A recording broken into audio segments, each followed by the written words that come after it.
Hi everyone, so in today's video I'm going to be showing you how I make coasters. I've been doing these for about 2 or 3 months and I've got a few different colour palettes and designs on them now.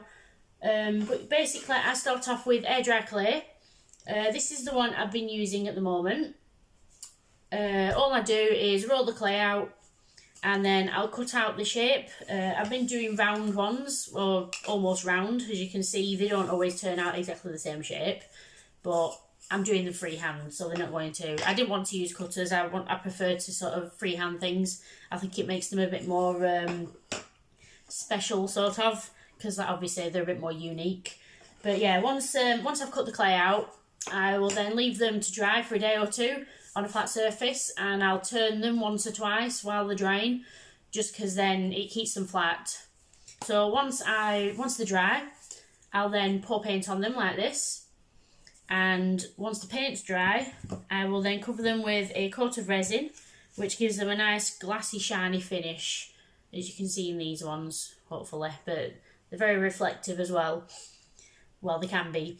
It gives it sort of like a mirror-like glass finish. But yeah, so once the resin's cured, they might get 2, maybe 3 coats, depending how it cures.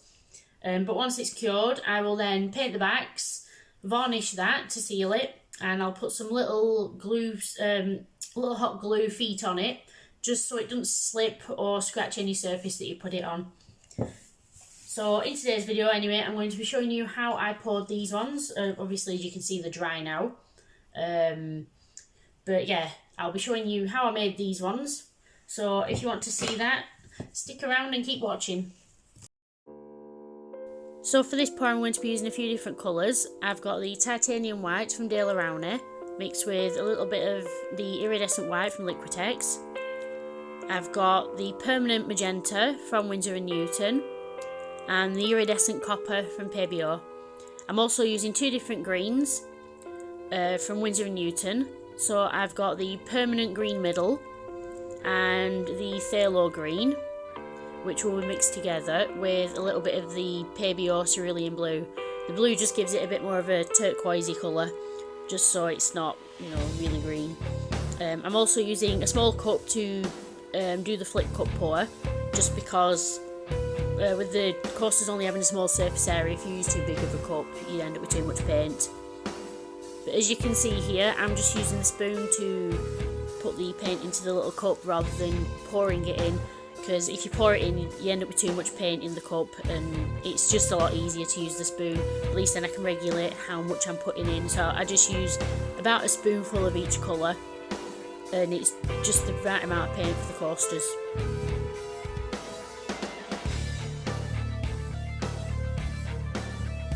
So to tip the cup onto the top of the coaster, I'm going to lift the coaster up, pop the cup on the top, and then turn them both together. It just saves you losing paint, because sometimes if you just flip the cup straight away without the coaster on top, it all spills out over the edge. And then I'm going to leave the cup on the top of the coaster just for a moment, just because it helps the paint run out and onto the coaster rather than leaving a lot of residue inside the cup. There will still be some residue, but not as much. Then I'm going to use my torch just to pop any bubbles on the surface, and then after that comes the fun and messy part. I'm going to obviously tilt the coaster, just to move the paint around and spread it out along the coaster.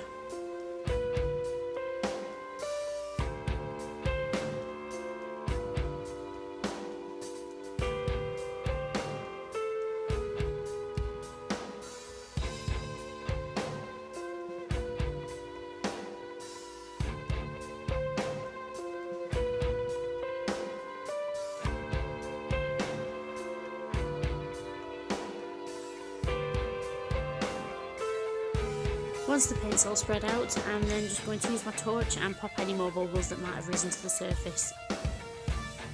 Now you see me do one at normal speed. I'm just going to speed this next part up, just while I do the next 5, because at least then it's a little bit quicker, it's not going to drag on as long.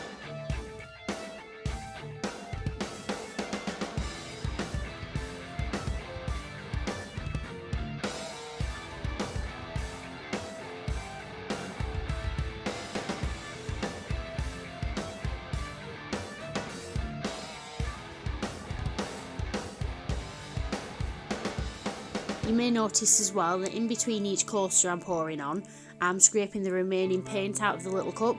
It just stops the paint that's in there muddying the fresh paint that I'm putting in for the next pour.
Now they all have a nice coat of paint on them, I'm just going to go over them all one last time with the torch, just to pop any more bubbles that may have risen to the surface while they've been sat.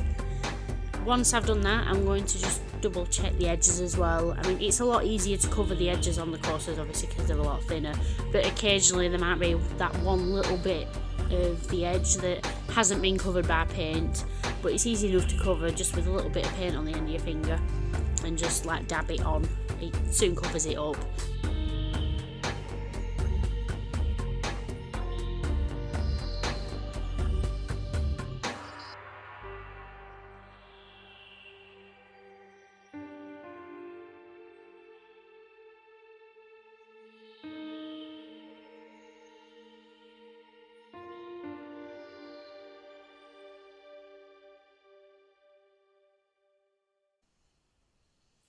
So we're coming to the end of the video now.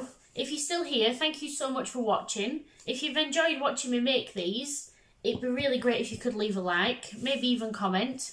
And if you want to see more of my content, you could always subscribe to my channel. Thank you, and I will see you in the next one.